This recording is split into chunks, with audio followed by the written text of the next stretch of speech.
Hello बच्चों, आप सभी का स्वागत है हमारे चैनल एनसीईआरटी ट्यूटोरियल हिंदी पर। और यहां पर आज हम डिस्कस कर रहे हैं कक्षा 10 यानी कि क्लास 10 नागरिक शास्त्र के पहले अध्याय को यानी अध्याय 1 को, जो कि है हमारा सत्ता की साझेदारी। यानी कि सत्ता की साझेदारी से जुड़े हुए महत्वपूर्ण एमसीक्यू आज हम डिस्कस करने वाले हैं, पढ़ने वाले हैं। और यहां पर हम काफी सारे एमसीक्यू को डिस्कस करेंगे।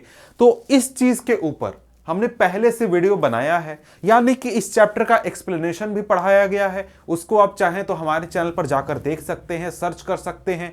और साथ में इस चैप्टर के ऊपर एक और वीडियो हमने बनाया है, किस चीज का? एमसीक्यू का, वीवीआई एमसीक्यू का। तो जब आप ये वीडियो देख लें तो उस वीडियो को भी चेक कर लें। उस वीडियो का लिंक हमें आपको नीचे डिस्क्रिप्शन में मिल जाएगा। तो चलिए शुरू करते हैं और बहुत ही इंपॉर्टेंट एमसीक्यू को देख लेते हैं। और साथ में एक और चीज बता दूं कि आपने अगर सारी तैयारी कर ली है और आपको नोट्स चाहिए इस चैप्टर का, तो नोट्स आपको मिल जाएगा कहां पर? डिस्क्रिप्शन में। आप वहां से नोट्स ले सकते हैं। तो आइए शुरू करते हैं और हम पहला एमसीक्यू देखते हैं, पहला प्रश्न देखते हैं। अब यहां पर पहला प्रश्न यहां पर क्या कहता है? पहला प्रश्न यहां पर कहता है, बहुसंख्यकवाद के सिद्धांत के कारण खाली स्थान में गृह युद्ध हुआ। यानी कि दुनिया के किस देश में बहुसंख्यकवाद के सिद्धांत के कारण गृह युद्ध हुआ था? क्या वो देश श्रीलंका था, भारत था, बेल्जियम था, ब्रिटेन था? भाई आपने अध्याय में पढ़ा है, सत्ता की साझेदारी पढ़ी है। वहां पर हमने श्रीलंका में देखा था कि भाई श्रीलंका में क्या हुआ था कि जब 1948 में देश आजाद हुआ, उसके बाद 1956 में सिंहली भाषी लोगों ने क्या किया? एक कानून लाया जिसके तहत सिंहली भाषियों को सिर्फ प्राथमिकता दी गई सरकारी नौकरी में, साथ में शिक्षा में। तो वहां पर क्या हुआ? वहां पर बहुसंख्यकवाद हुआ, क्योंकि सिंहली भाषी क्या थे? बहुसंख्यक थे। कितने थे? 74% थे। तो यहां पर इस तरीके से श्रीलंका में क्या हुआ था? गृह युद्ध हो गया था। कब? 1980 के बाद। चलिए अगला प्रश्न देखते हैं। अगला प्रश्न यहां पर क्या कहता है? अगला प्रश्न यहां पर कहता है कि भाई बेल्जियम में सामुदायिक सरकार का चुनाव खाली स्थान के द्वारा किया जाता है। भाई बेल्जियम जो देश है, यहां पर जो सामुदायिक सरकार चुनी जाती है, वहां पर इस सामुदायिक सरकार का चुनाव के लिए कौन लोग वोट डालते हैं? एक ही भाषा बोलने वाले लोग, जैसे डच, फ्रेंच और जर्मन। सभी नागरिक, सभी समुदायों के नेता, सभी नेता। तो यहां पर बात करें तो यहां पर क्या हुआ था? बेल्जियम में हमने देखा था कि बेल्जियम में 4 प्रकार की सरकारें थी। कौन कौन? पहला कि केंद्र सरकार, दूसरा राज्य सरकार यानी कि क्षेत्रीय सरकार, तीसरा आपका सामुदायिक सरकार, और चौथा ब्रसेल्स यानी राजधानी के लिए एक अलग से सरकार। तो यहां पर बात हो रही है सामुदायिक सरकार की। सामुदायिक सरकार के पास क्या ताकत था? सामुदायिक सरकार के पास जो ताकत था वो था कि भाई जो कोई भी भाषा है, जैसे जर्मन भाषा के लोग हैं, उनका कल्चर, उनके जर्मन भाषी लोगों की शिक्षा या फिर उनका कल्चर कैसे प्रिजर्व किया जाए, इस तरीके की चीजों पर उनका अधिकार था। किसका? सामुदायिक सरकार का। तो आप जरा सा सोचिए, दिमाग लगाइए कि भाई इनको कौन चुनेगा? क्या वहां पर व्यवस्था था? वहां पर व्यवस्था था कि भाई देखिए, एक ही भाषा बोलने वाले लोग, यानी कि डच भाषा का अगर सामुदायिक सरकार चुना जा रहा है तो उसमें जितने भी डच भाषी हैं सिर्फ वही वोट देंगे। फ्रेंच वाले में सिर्फ फ्रेंच भाषी वोट देंगे, और जर्मन सामुदायिक सरकार में जर्मन भाषी वोट देंगे। ठीक है, यह भी प्रश्न हो गया। अगला प्रश्न देखते हैं। अगला प्रश्न यहां पर कहता है कि भाई देखिए, सत्ता की साझेदारी ठीक है क्योंकि? भाई क्यों ठीक है सत्ता की साझेदारी, यही पूछा जा रहा है। तो इसमें सामाजिक समूहों के बीच टकराव बढ़ जाता है। क्या सत्ता की साझेदारी करने से बढ़ जाता है सामाजिक समूहों के बीच में टकराव? नहीं, बल्कि घट जाता है। ठीक है, इससे राजनीतिक अस्थिरता सुनिश्चित होती है। राजनीतिक अस्थिरता बात की जा रही है, तो क्या राजनीतिक अस्थिरता होती है? नहीं भाई, हमने अध्याय पढ़ा कि जब आप सत्ता की साझेदारी करते हैं तो क्या होता है? राजनीतिक स्थिरता आती है, यानी शांति आती है। ठीक है, अगला, इससे सामाजिक समूहों के बीच टकराव का अंदेशा कम हो जाता है। ठीक है, यहां पर सी ऑप्शन क्या लग रहा है? हमें सही लग रहा है कि भाई अगर हम सत्ता की साझेदारी करते हैं, हमारे देश के सभी लोगों को बराबर अधिकार देते हैं, बराबर सम्मान देते हैं, उनको हिस्सेदार बनाते हैं सत्ता में, तो क्या होता है? जो समाज के अलग अलग समूह हैं, इनमें क्या हो जाता है? टकराव का अंदेशा कम हो जाता है, यानी कम टकराव होगा, कम लड़ाई झगड़ा होगा, यह चीज होता है। ठीक है, अगला प्रश्न देखते हैं। अगला प्रश्न क्या कहता है कि भाई, अगला प्रश्न यहां पर कहता है कि बेल्जियम में सामान्यतः कौन सी दो भाषाएं बोली जाती हैं?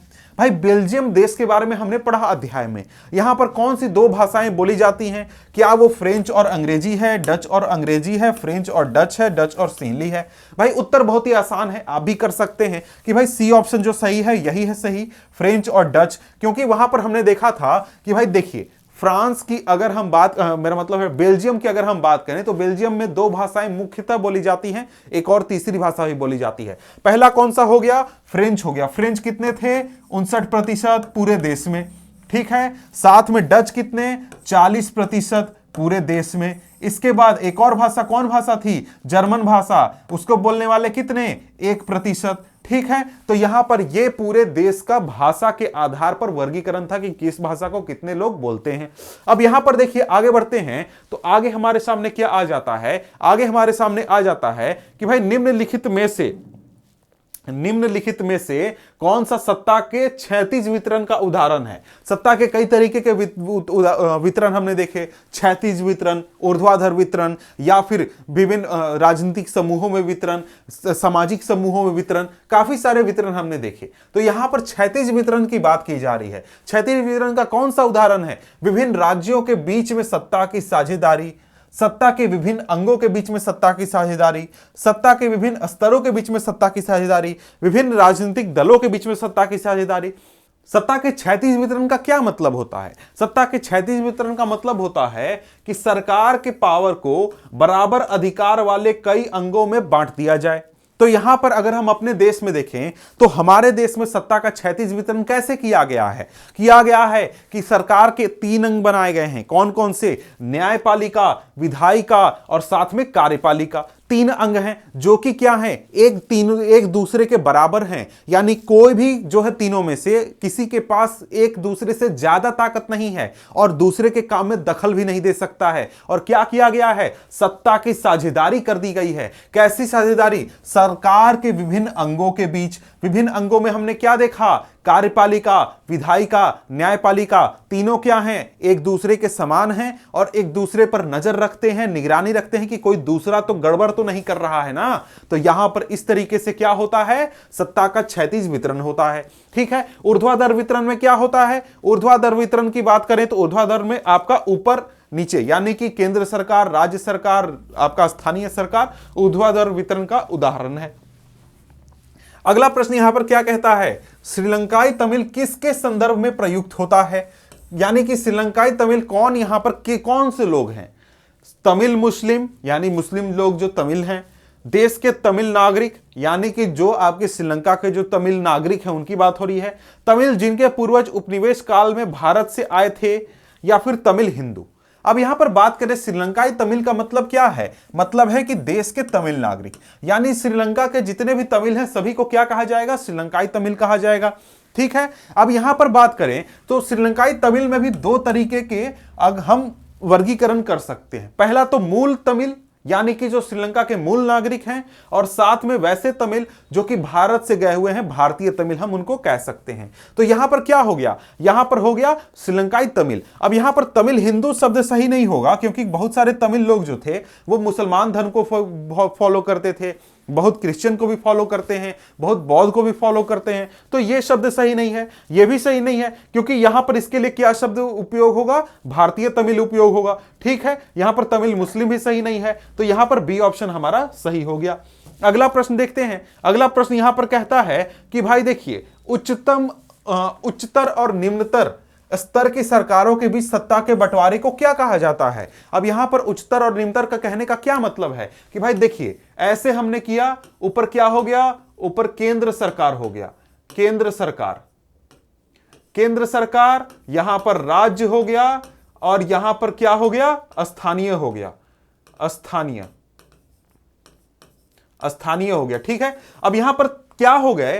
3 स्तर की सरकारें हो गई, और तीनों क्या कर रही हैं? एक ही जनता के ऊपर शासन कर रही हैं। यानी कि मेरे इलाके में, मेरे शहर में क्या है? एक नगर पालिका है, नगर निगम है।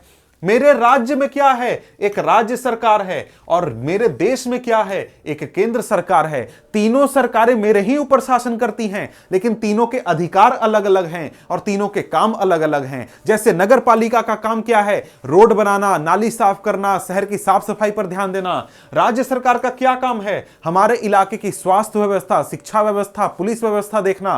केंद्र सरकार का क्या काम है, हमारे देश की अर्थव्यवस्था को देखना, देश के बाहरी सुरक्षा को देखना है, यानी सेना वगैरह, साथ में हमारे देश की विदेश नीति को देखना। तो तीनों सरकारें क्या हैं, एक ही जनता के ऊपर शासन कर रही हैं, तीनों के अधिकार अलग अलग हैं, तीनों के काम अलग अलग हैं, और इस तरीके से क्या होता है, सत्ता का ऊर्ध्वाधर वितरण होता है। तो क्या हो गया उत्तर यहां पर, ऊर्ध्वाधर वितरण, यानी कि उच्चतर और निम्नतर, यानी कि देश के अलग अलग स्तर पर जो सरकारें बढ़ गई उसकी बात हो रही है। तो ये क्या हो गया, हमारा ऊर्ध्वाधर वितरण हो गया। ठीक है, आगे देखते हैं अगला प्रश्न क्या कहता है। अगला प्रश्न यहां पर कहता है कि भाई देखिए, आधुनिक लोकतंत्र व्यवस्थाएं नियंत्रण और संतुलन की व्यवस्था को अपनाती हैं। सत्ता के क्षैतिज वितरण व्यवस्था पर आधारित सही विकल्प का चुनाव कीजिए।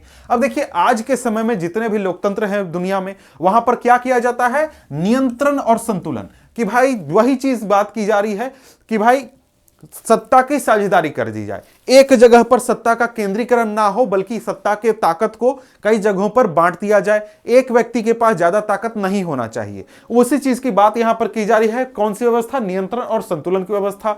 ये यहां पर जो क्षैतिज वितरण व्यवस्था है, इनमें से कौन सा सही उदाहरण है क्षैतिज वितरण व्यवस्था का। अब क्षैतिज वितरण का क्या होता है, मतलब होता है कि एक ही स्तर पर कई सारे सरकारें हैं जो कि क्या हैं, एक दूसरे के बराबर हैं, एक दूसरे के बराबर अधिकार पावर को रखती हैं और एक दूसरे के काम में दखल नहीं देती हैं। तो क्या यहां पर केंद्र सरकार, राज्य सरकार और स्थानीय निकाय, क्या ये हमारा क्षैतिज वितरण व्यवस्था का उदाहरण है? नहीं, ये ऊर्ध्वाधर वितरण का उदाहरण है।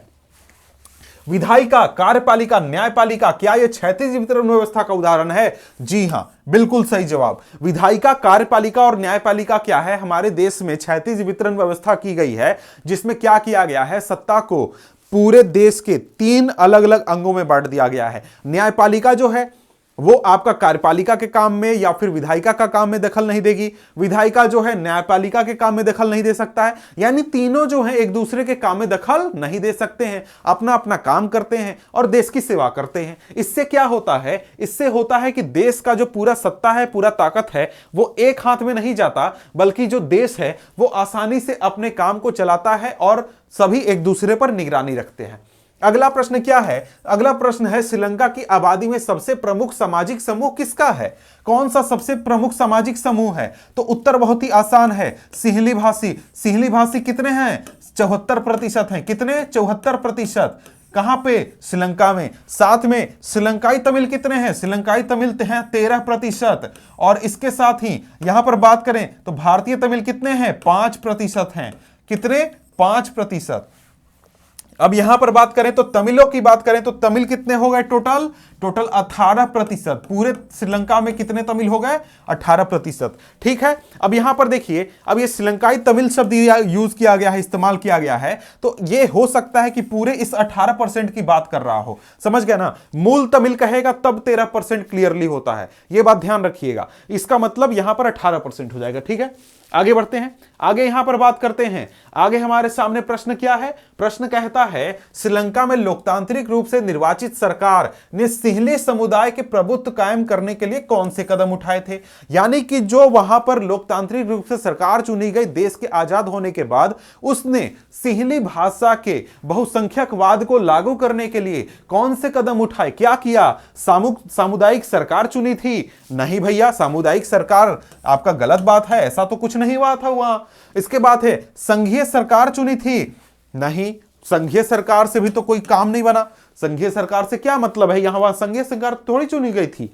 बहुसंख्यक परस्ती सरकार, क्या ऐसा कुछ हुआ था क्या? जी हां, यही हुआ था। क्या हुआ था? सॉरी, ये सही है। क्या हुआ था? वहां पर ऐसी सरकार बनी गई, चुनी गई, जो कि क्या उसने किया कि जो सिंहली भाषी थे, सिर्फ उनकी मांगों को, उनके बातों को, उनकी स्थिति को ध्यान में रखा, उनके लिए सिर्फ काम करने लगे और दूसरे जो लोग थे उनके लिए काम नहीं कर रहे थे ये। यानी कि जो दूसरे लोग थे, श्रीलंकाई तमिल थे, मुस्लिम थे या फिर हिंदू थे, उनको दरकिनार किया गया। ठीक है, तो सी ऑप्शन क्या हो गया? हमारा सही हो गया। अगला प्रश्न देखते हैं। अगला प्रश्न हमारे सामने क्या है? अगला प्रश्न यहां पर है कि भाई निम्नलिखित में से किस जातीय समूह की बेल्जियम में सबसे बड़ी आबादी है?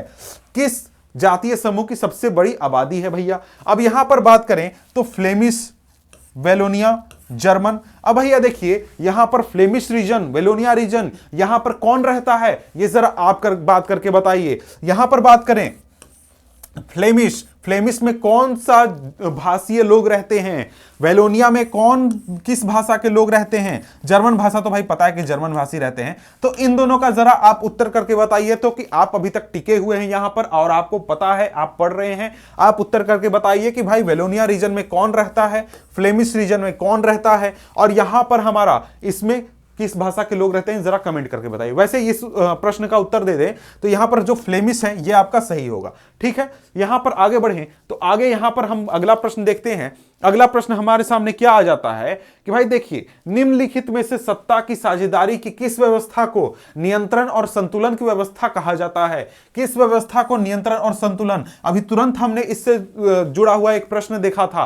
किस व्यवस्था को हम नियंत्रण और संतुलन की व्यवस्था कहते हैं? सत्ता का क्षैतिज वितरण, सत्ता का संघीय वितरण, सत्ता का अलगाव, सत्ता के विभिन्न स्तरों के बीच में सत्ता का बंटवारा यानी ऊर्ध्वाधर वितरण। अब जरा सा सोचिए, नियंत्रण और संतुलन कहां होगा? जहां पर लोगों के बीच में बराबर अधिकार दिए जाएंगे, बराबर ताकत दी जाएगी और सभी लोगों को बराबर रखा जाएगा। तो ऐसा वितरण कहां पे होता है? तो ऐसा वितरण होता है सत्ता के क्षैतिज वितरण में, जहां पर हम क्या करते हैं, 3 अंगों में बांट देते हैं पूरे सत्ता को, और तीनों क्या होते हैं, एक दूसरे के समतुल्य होते हैं और एक दूसरे पर निगरानी रखते हैं, एक दूसरे पर नजर रखते हैं, और जिसमें क्या होता है, न्यायपालिका, कार्यपालिका और विधायिका आती है। ठीक है, आगे देखते हैं। आगे हमारे सामने क्या प्रश्न है? आगे हमारे सामने प्रश्न है कि भाई देखिए विभिन्न राजनीतिक दलों में सत्ता का बंटवारा होता है जो प्रतिनिधित्व करता है, यानी कि अलग अलग राजनीतिक दलों के बीच में सत्ता का बंटवारा होता है। कैसे भाई? कोई पार्टी अगर सत्ता में बैठी हुई है तो कोई पार्टी विपक्ष में भी तो बैठी हुई है। सत्ता वाली पार्टी अगर कुछ गलत करती है तो विपक्ष वाली उसको क्या कर सकती है, उसके खिलाफ आंदोलन कर सकती है, कुछ बातें उसके खिलाफ मार्च निकाल सकती है, काफी चीजें कर सकती है। ठीक है, तो यहां पर यह बात कही जा रही है कि जो अलग अलग राजनीतिक दल हैं ये किसका प्रतिनिधित्व करते हैं, जो कि जिस रूप से इनका सत्ता का बंटवारा होता है, क्या ये अलग अलग प्रत्याशियों का प्रतिनिधित्व करते हैं? भाई ये तो सही नहीं है। समान विचार का प्रतिनिधित्व करते हैं, यह भी गलत है। विभिन्न विचारधाराएं और सामाजिक समूहों का प्रतिनिधित्व करती हैं, यह सही बात है। क्योंकि जब आप राजनीतिक पार्टियों को देखेंगे तो उनके जो विचार होते हैं, उनका जो एक तरीके से जिस तरीके से वो चुनाव लड़ते हैं या फिर जिस तरीके से वो सामने आते हैं, तो क्या होता है कि हर पार्टी की आपको अलग अलग विचारधारा देखने को मिलेगी और उनके सामाजिक समूह जो उन्हें समर्थन कर रहे हैं वो अलग अलग होते हैं। जैसे कुछ पार्टियां होती हैं जो कि दलितों के लिए काम करती हैं, कुछ पार्टियां होती हैं जो मजदूरों के लिए काम करती हैं, कुछ पार्टियां होती हैं जो धर्म विशेष के लिए काम करती हैं। यानी कि जहां पर जो अलग अलग समूह हैं, अलग अलग विचारधाराएं हैं, उनका प्रतिनिधित्व पार्टियों द्वारा किया जाता है। और यह क्या है, एक तरीके से आपका सत्ता का बंटवारा है। कौन सा बंटवारा? राजनीतिक दलों के बीच में सत्ता का बंटवारा। ठीक है, आगे देखते हैं अगला प्रश्न। अगला प्रश्न क्या कहता है? अगला प्रश्न यहां पर कहता है कि भाई निम्नलिखित में से कौन सी श्रीलंकाई तमिलों की मांग नहीं थी? यानी जब श्रीलंकाई तमिल थे, उनका जब एक तरीके से शोषण होने लगा या फिर उनके साथ भेदभाव की बात होने लगी तो उन्होंने कुछ मांग रखी सामने। तो उनमें जो उनकी मांगे थी उनमें से कौन सी मांग नहीं थी? यहां पर तमिल को आधिकारिक भाषा के रूप में मान्यता, यह तो मांग था उनका कि भाई हां तमिल को आधिकारिक भाषा का मान्यता दिया जाए, जैसा कि आपने सिंहली भाषा को दिया है। यह तो उनका मांग था। क्षेत्रीय स्वशासन का मांग, क्षेत्रीयों में स्वशासन का मांग तो था कि भाई देखिए हम लोग को क्या कीजिए कि जिस तरीके से भारत में राज्य हैं वैसा कुछ हम लोग को दे दीजिए, हम लोग अपने इलाके में क्या करेंगे, शासन व्यवस्था चलाएंगे, देश से अलग भी नहीं होंगे। यह भी उनका मांग था। नौकरियों में अवसरों की मांग, संसद में सीटों का आरक्षण, नौकरियों में अवसरों की मांग भी तो उन्होंने की थी कि हमें समानता दिया जाए। जब नौकरी भरने का बात हो, नौकरी लेने का बात हो सरकारी, तो वहां पर हम लोगों को बराबर का अधिकार दिया जाए। क्या उन्होंने संसद में सीटों का आरक्षण मांगा था? नहीं, यह चीज उन्होंने नहीं मांगा था। ऐसी कोई उन्होंने मांग नहीं रखी थी। तो यह बात क्या हो गई? यह बिल्कुल सही बात हो गई। ठीक है, अगला प्रश्न देखते हैं। अगला प्रश्न क्या कहता है? अगला प्रश्न यहां पर कहता है कि भाई सामुदायिक सरकार है। क्या है सामुदायिक सरकार? पूरे देश के लिए एक सामान्य सरकार, एक समुदाय के से संबंधित लोगों द्वारा निर्वाचित सरकार, साझी संस्कृति पर आधारित एक सामाजिक विभाजन, एक सरकार जिसका शाब्दिक अर्थ है लोगों द्वारा शासित। भाई तो ऐसी बात तो है नहीं। सामुदायिक सरकार कहां से जुड़ी हुई है? यह जुड़ी हुई है बेल्जियम से। बेल्जियम में सामुदायिक सरकार की एक तरीके से व्यवस्था थी। यहां पर क्या था? यहां पर व्यवस्था था कि एक समुदाय के लोग जो हैं वो एक सरकार को चुन सकते हैं, और ये जो सामुदायिक सरकार होगी इस समुदाय के लोगों की जो व्यवस्था है, जो परेशानियां हैं, जो उनके कल्चर, भाषा, इनसे जुड़ी हुई जो मुद्दे हैं उनको देखेगी। तो बी ऑप्शन क्या हो गया? हमारा सही हो गया।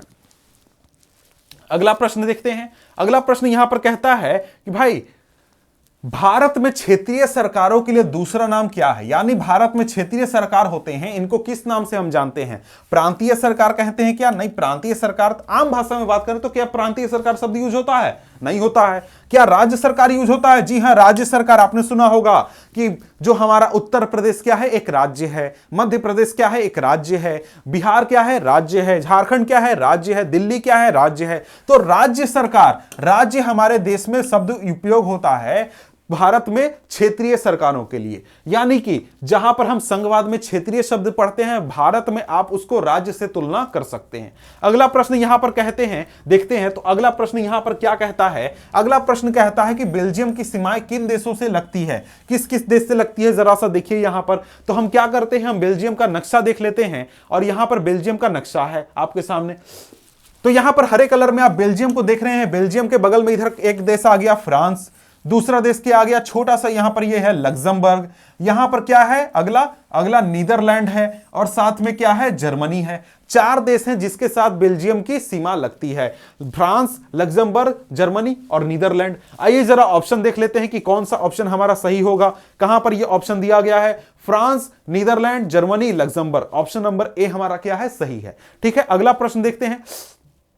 अगला प्रश्न यहां पर कहता है कि भाई देखो, 1970 से 1993 के बीच में बेल्जियम के संविधान में कितनी बार संशोधन किया गया था? तो इसका उत्तर आपको पता होना चाहिए। आपने अध्याय में पढ़ा है कि भाई देखो, जो हमारा बेल्जियम है, बेल्जियम में किसी के साथ भेदभाव ना हो, या फिर किसी को अलगाव की भावना ना फील हो कि भाई मेरे साथ भेदभाव हो रहा है, उस चीज को दूर करने के लिए, शंका को भी दूर करने के लिए क्या किया गया था? बेल्जियम में 1970 से 1993 के बीच में क्या किया गया था? संविधान में संशोधन किया गया था। कितनी बार? 4 बार। 4 बार संशोधन हुए थे कुल मिलाकर। और क्या किया गया था? लोगों को बराबरी या फिर एक तरीके से एकता की भावना देने की कोशिश की गई थी। अब यहां पर अगला प्रश्न क्या कहता है? निम्नलिखित में से किस सत्ता के बंटवारे की व्यवस्था को नियंत्रण और संतुलन की व्यवस्था भी कहा जाता है? इसका उत्तर तो आपको पता होगा, हमने पहले भी बात किया है कि भाई सत्ता का जो क्षैतिज वितरण होता है, इसको हम क्या कहते हैं? इसको एक तरीके से क्या होता है, इसमें नियंत्रण और संतुलन की व्यवस्था होती है। यानी कि एक ही स्तर पर अलग अलग लोगों को बराबर अधिकार दिया जाता है। जैसे हमारे देश में क्या है? न्यायपालिका, विधायिका, कार्यपालिका। ठीक है, आगे देखें। अगला प्रश्न, बेल्जियम की जनसंख्या कितनी है? लगभग 1 करोड़, 2 करोड़, 3 करोड़, 4 करोड़। तो लगभग 1 करोड़ है। ठीक है, अगला प्रश्न यहां पर कहते हैं। अब यहां पर प्रश्न क्या कहता है कि भाई देखो, श्रीलंका में कौन सी जातीय समूह के लोग रहते हैं? यहां पर बात करें तो सिंहली जाति समूह 74%, तमिल जाति 18%, ईसाई 7%, उपरोक्त सभी। तो भाई यहां पर तीनों बातें सही हैं। कैसे सही हैं भाई? सिंहली भी 74% थे, यह भी सही है। तमिल जाति के लोग भी 18% थे, यह भी सही है। ईसाई 7% थे, यह भी सही है। तो उपरोक्त सभी हमारा क्या हो जाएगा? सही उत्तर हो जाएगा। अगला प्रश्न देखते हैं। अगला प्रश्न क्या कहता है? अगला प्रश्न कहता है कि भाई श्रीलंका में लोकतांत्रिक रूप से निर्वाचित सरकार ने सिंहली समुदाय के प्रभुत्व को कायम करने के लिए कौन से कदम उठाए? तो इसका उत्तर क्या होगा? बहुसंख्यकवाद सरकार, यानी कि बहुसंख्यकवाद को अपनाया गया। वहां पर क्या किया गया कि सिर्फ सिंहली को आधिकारिक भाषा बनाई गई, तमिल को कोई मान्यता नहीं दिया गया। सिंहली भाषियों को क्या किया गया? सरकारी नौकरी में, यूनिवर्सिटीज में एडमिशन लेने के लिए क्या हुआ कि भाई उनको वैल्यू दिया जाने लगा, यानी प्रेफरेंस दिया जाने लगा। जिस देश में सरकार विरोधी समूहों की हिंसक लड़ाई ऐसा रूप ले ले कि वह युद्ध सा लगे, उसे क्या कहा जाता है? यानी कि देश में क्या हो रहा है? सरकार के खिलाफ लोग उतर गए हैं, सरकार के खिलाफ लड़ाई करने लगे हैं। और क्या हो रहा है? देश में 2 गुट, ये 3 गुट, कई सारे गुट हो चुके हैं जो कि आपस में लड़ रहे हैं। यहां पर देखें तो इसको क्या हम कहेंगे, इसको क्या कहा जाता है, गृह युद्ध। गृह युद्ध क्यों कहा जाता है, क्योंकि आपके घर में ही लड़ाई हो रही है, आपके देश में ही, देश के ही लोग आपस में लड़ रहे हैं और एक दूसरे को मरने मारने पर उतारू हैं, और नुकसान किसका हो रहा है, आपके देश का हो रहा है। तो यह क्या हो जाएगा, गृह युद्ध हो जाएगा। अगला प्रश्न देखते हैं, अगला प्रश्न क्या कहता है, अगला प्रश्न यहां पर कहता है कि भाई देखो, सत्ता के क्षैतिज वितरण से क्या तात्पर्य है। क्षैतिज वितरण बार बार आ रहा है, तो सत्ता का जो वितरण है इसको ध्यान रखिएगा। क्षैतिज वितरण, ऊर्ध्वाधर वितरण, विभिन्न दलों के बीच में वितरण, सामाजिक समूहों के बीच में वितरण, इसको अच्छे से पढ़ लीजिए, समझ लीजिए, ठीक है। तो यहां पर अगर क्षैतिज वितरण की बात करें तो क्या होगा, इसका ऑप्शन नंबर सी होगा, कार्यपालिका, व्यवस्थापिका, यहां पर कार्यपालिका, न्यायपालिका और विधायिका भी होता है। यहां पर इसके बीच में सत्ता का बंटवारा, ये क्या होता है, क्षैतिज वितरण होता है। अगला प्रश्न देखते हैं, अगला प्रश्न कहता है कि भाई देखो, बेल्जियम में किस जातीय समूह की सबसे अधिक आबादी है। तो भाई किस जातीय समूह की सबसे अधिक आबादी है, तो वहां पर अगर हम बात करें तो किसकी आबादी सबसे अधिक है, तो सबसे अधिक आबादी है डच भाषियों की। कितनी, 59%। अब यहां पर 59% जो है, यहां पर कौन है, डच भाषी है। 40% कौन है, यहां पर फ्रेंच भाषी हैं, और 1% कौन है, जर्मन भाषी हैं। तो ये है वहां की जातीय बनावट। अब यहां पर ये जो डच हैं, ये यहां रहते कहां हैं, ये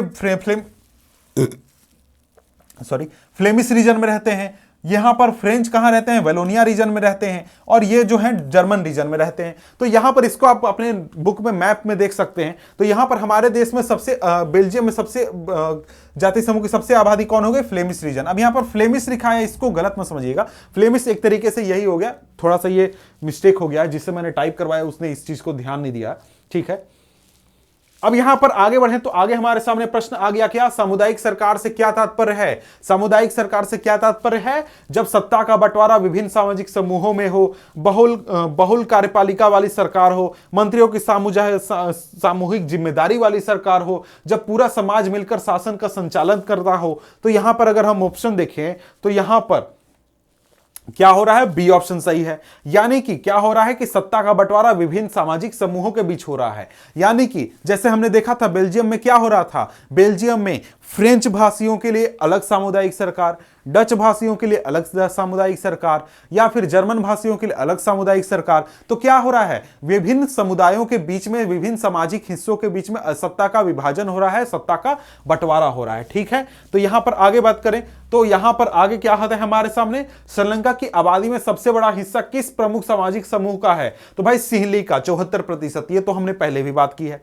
अगला प्रश्न यहां पर देखते हैं, बेल्जियम में सामान्य रूप से कौन सी दो भाषाएं बोली जाती हैं, फ्रेंच और डच। ये भी आपको पता है। यूरोपीय संघ का मुख्यालय कहां है, यूरोपीय संघ का मुख्यालय कहां है, ब्रसेल्स में है। ब्रसेल्स मतलब आपकी राजधानी, बेल्जियम की राजधानी। और अगर हम ब्रसेल्स की बात करें तो ब्रसेल्स का सामाजिक समूह कैसा था, तो ब्रसेल्स में बात करें तो फ्रेंच जो थे वो 80% थे। कितने, 80%। और 20% कौन थे, 20% डच थे।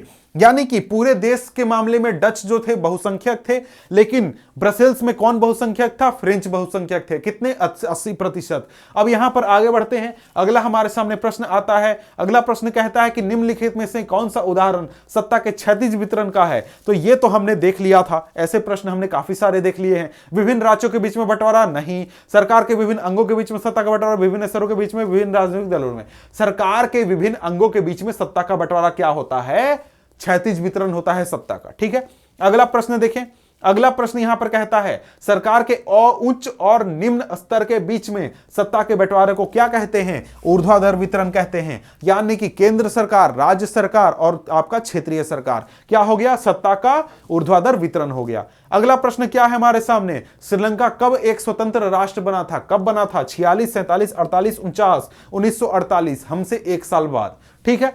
अगला प्रश्न क्या है, अगला प्रश्न यहां पर कहता है, बहुसंख्यकवाद के सिद्धांत के कारण किस देश में गृह युद्ध हुआ, तो भाई श्रीलंका में हुआ था। क्यों हुआ था, क्योंकि जो सिंहली भाषी लोग थे उन्होंने तमिलों की मांगों का सम्मान नहीं किया था, उन्हें बराबर का अधिकार नहीं दिया था, और बराबर एक तरीके से नौकरियों में, यूनिवर्सिटीज में बराबर का वैल्यू नहीं दिया था। एक तरीके से सिहलियों को फेवर किया था। ठीक है, अगला प्रश्न देखते हैं। अगला प्रश्न हमारे सामने क्या है, सामुदायिक सरकार की व्यवस्था किस देश में है? तो भाई सामुदायिक सरकार की व्यवस्था बेल्जियम में है। अगला प्रश्न क्या है, लेबनान के संबंध में क्या सही नहीं है? भाई लेबनान के बारे में भी आपके अध्याय में बात किया गया है, तो वो भी सेक्शन थोड़ा छोटा सा है, उसको पढ़ लीजिएगा, इससे भी प्रश्न आपका पूछा जा सकता है। तो लेबनान में क्या व्यवस्था की गई थी? वहां पर एक तरीके से अलग अलग सामाजिक समूह रह रहे थे। तो भाई अलग अलग सामाजिक समूह रह रहे थे, तो उनके बीच में टकराव होता था। तो उनके नेता लोग आपस में बैठे, बोले कि भाई चलो मैनेज कर लेते हैं, क्या करते हैं, प्रधानमंत्री तुम बन जाना, राष्ट्रपति हमारे समुदाय का हो जाएगा, और बाकी पद जो है दूसरों को दे दिया जाएगा। तो यहां पर क्या व्यवस्था की गई कि भाई सुन्नी मुसलमान ही प्रधानमंत्री बन सकता है? जी हां, ऐसी व्यवस्था की गई थी। संसद का अध्यक्ष शिया मुसलमान होगा? जी हां, यह भी व्यवस्था की गई थी। राष्ट्रपति कैथोलिक ईसाई होना चाहिए? यह भी व्यवस्था की गई थी। और यहां पर ऑप्शन डी क्या है, उप प्रधानमंत्री यहूदी हो सकता है? नहीं, ऐसी व्यवस्था नहीं की गई थी वहां पर। तो क्या हो जाएगा, या सही नहीं है, तो भाई उप प्रधानमंत्री यहूदी वहां पर नहीं हो सकता, ऐसी व्यवस्था कोई बात वहां पर नहीं की गई थी। अगला प्रश्न क्या है, अगला प्रश्न यहां पर क्या कहता है, यह कहता है कि भाई सत्ता की साझेदारी ठीक है। क्यों ठीक है? क्योंकि यहां पर सामाजिक समूहों के बीच में टकराव होता है? नहीं। अस्थिरता बढ़ती है? नहीं। क्या उसकी वजह से सामाजिक समूहों के बीच में अंदेशा कम हो जाता है? ठीक है, ऑप्शन नंबर सी सही है कि भाई सत्ता की साझेदारी की वजह से क्या होता है, सामाजिक समूहों के बीच में टकराव का अंदेशा कम हो जाता है, लोग कम लड़ते हैं। ठीक है, अगला प्रश्न क्या कहता है, एशिया के उन दो देशों का नाम बताइए जिनमें दो भाषाई और जातीय समूहों के बीच में संघर्ष था। श्रीलंका और लेबनान, क्या यह सही है? जी हां, श्रीलंका के बारे में भी पढ़ा और लेबनान के बारे में भी अभी तुरंत हमने बात किया था, तो श्रीलंका और लेबनान हमारा सही उत्तर हो जाएगा। अगला प्रश्न यहां पर क्या कहता है, सत्ता की साझेदारी का क्या अर्थ है? सरकार के विभिन्न अंगों के बीच में शक्ति का विभाजन, विभिन्न स्तरों पर सरकार में शक्तियों का विभाजन, विभिन्न जातियों के बीच में सत्ता का बंटवारा, विभिन्न धर्मों के बीच में सत्ता का बंटवारा, विभिन्न भाषाई लोगों के बीच में सत्ता का बंटवारा। अब यहां पर देखिए कई सारे बातें की गई।